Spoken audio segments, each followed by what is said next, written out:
अरे रुकिए, आप अभी तो आए थे और फिर आप वापस जा रहे हैं। मेरी जरूरत यहाँ किसी को नहीं है। मैं जिसके लिए आया था ना, वो किसी और की हो गई है। ये सब आप क्या कह रहे हैं? मेरी तो कुछ समझ ही नहीं आ रहा है। मुझे तो उसी दिन शक हो गया था, परंतु मुझे लगा था कि मैं ही गलत हूँ। आप कहना क्या चाहते हैं? जब मैं पिछली बार आया था तो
आप अपने छोटे भाई पे इतना घिनौना लांछन लगा रहे हैं। मैं गलत था, परंतु मेरी गलतफहमी ना सही साबित हो रही है।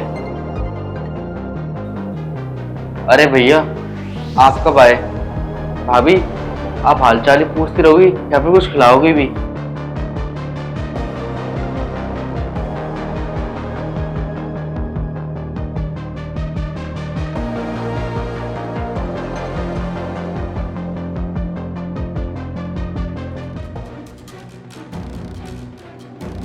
वाह, अच्छा ड्रामा चल रहा तुम दोनों का। कोई गिरगिट की तरह रंग बदलना तुम दोनों से सीखे। अरे, ये तुम क्या कह रहे हो? और कौन सा गिरगिट, कैसा रंग? मुझे कुछ समझ नहीं आ रहा। तुम साफ साफ बताओ, आखिर कहना क्या चाहते हो? वही जो तुम दोनों मेरे ना होने पर गुल खिला रहे हो। भाभी, भैया क्या कह रहे हैं? आप मुझे भी बताओगी? मुझे कुछ समझ में नहीं आ रही इनकी बातें। आखिर ये कहना क्या चाहते हैं? छोटे भैया, आपको समझ में नहीं आएगा ये क्या कहना चाहते हैं। मैं आपको बताती हूँ कि सच क्या है। उस दिन जब मैं इनको हॉस्पिटल लेकर जा रही थी, तब ना इनको चक्कर आ गए थे, तो ये गिर गए थे। तब मैंने डॉक्टर से फोन पे बात करी, तो उन्होंने कहा कि इनको ना पैरालिसिस की शिकायत हो गई है, तो इनकी ना देखभाल अच्छी तरीके से करनी पड़ेगी। इनको टाइम से दवाइयाँ देनी पड़ेंगी, इनकी मालिश करनी होगी ताकि जल्द से जल्द ठीक हो जाए। इनको जब चक्कर आ गए थे, तब मैं इनको हॉस्पिटल ले गई। इनके वहां पर टेस्ट हुए, रिपोर्ट आई, तब डॉक्टर से मेरी बात हुई कि इनको ना पैरालिसिस की शिकायत हो चुकी है। हेलो। हेलो जी डॉक्टर साहब। जी, आप उस अपने देवर को हमारे क्लिनिक पर लेकर आई थी ना, जी। तो उनकी रिपोर्ट आ गई है। रिपोर्ट आ गई? क्या है डॉक्टर साहब रिपोर्ट में? रिपोर्ट में इनको लकवे की शिकायत है और इनको ना फालिश मार गई है। क्या? हाँ, इनको ना पैरालाइज हो गए हैं, तो दिक्कत ये है कि ठीक से चल नहीं पाएंगे।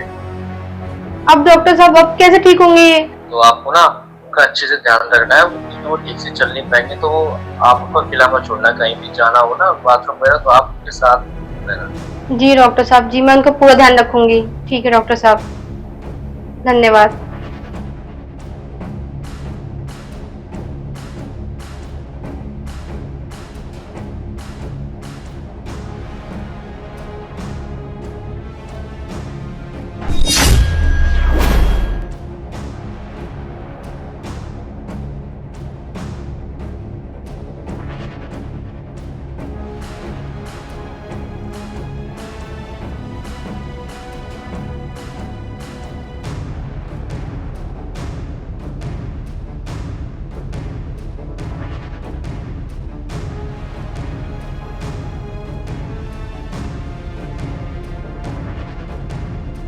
तो ये क्या है? किसका है? मैं तो पूरे 17 महीने बाद वापस आया हूँ घर पर। मैं तो आपसे मजाक कर रही थी, परंतु आपने तो इसे सच ही मान लिया। अच्छा मैं जा रहा हूँ, मेरी ट्रेन छूट जाएगी, मैं लेट हो रहा हूँ, ठीक है? आराम से जाइएगा और पहुंच कर ना मुझे फोन कर देना आप। हाँ मैं आराम से ही जाऊंगा। अच्छा सुन, अपना और अपनी भाभी का अच्छे से ख्याल रखियो, ठीक है? ठीक है भैया।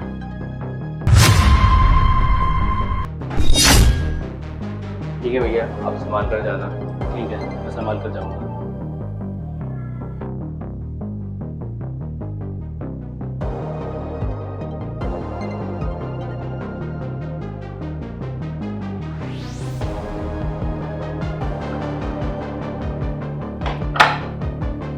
अरे आज बहुत अपने पति पे प्यार बरसा रही थी, क्या बात है? क्या करूं, करना पड़ता है, आखिर उनकी पत्नी जो हूं, और नहीं करूंगी तो उनको शक हो जाएगा हम पे।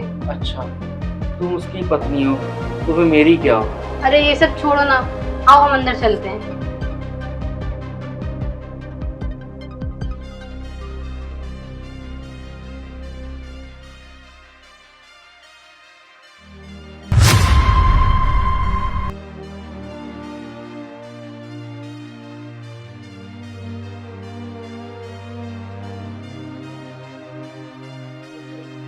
एक, दो, तीन, चार, 5, 6, 7, 8, 9,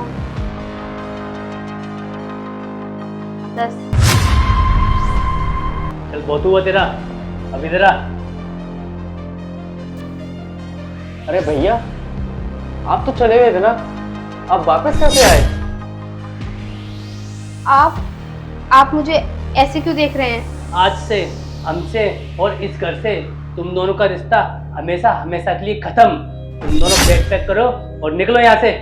आप ऐसे क्यों बोल रहे हैं? आपसे किसी ने कुछ कहा क्या? मुझसे किसी ने कुछ नहीं कहा, मैंने ना अपनी आंखों से देखा है, और तुम दोनों भी देख लो, ये लो।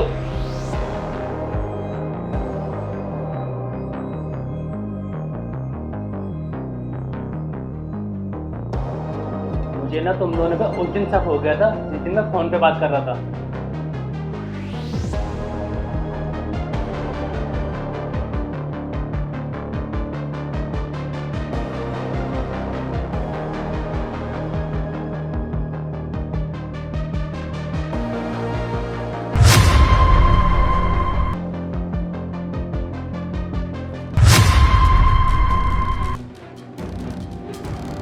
मुझे तुम दोनों पे उस दिन शक हो गया था, जिसको जानने के लिए मैंने कैमरा लगवाया और मैंने जाने का नाटक किया, ताकि मैं तुम दोनों की सारी सच्चाई जान सकूं।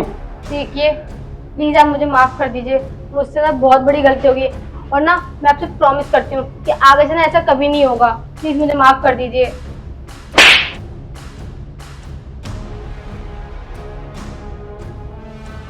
भैया मुझे माफ कर दो, मुझसे बहुत बड़ी गलती हो गई, ऐसी गलती कभी नहीं करूँगा, मुझे माफ कर दो भैया प्लीज।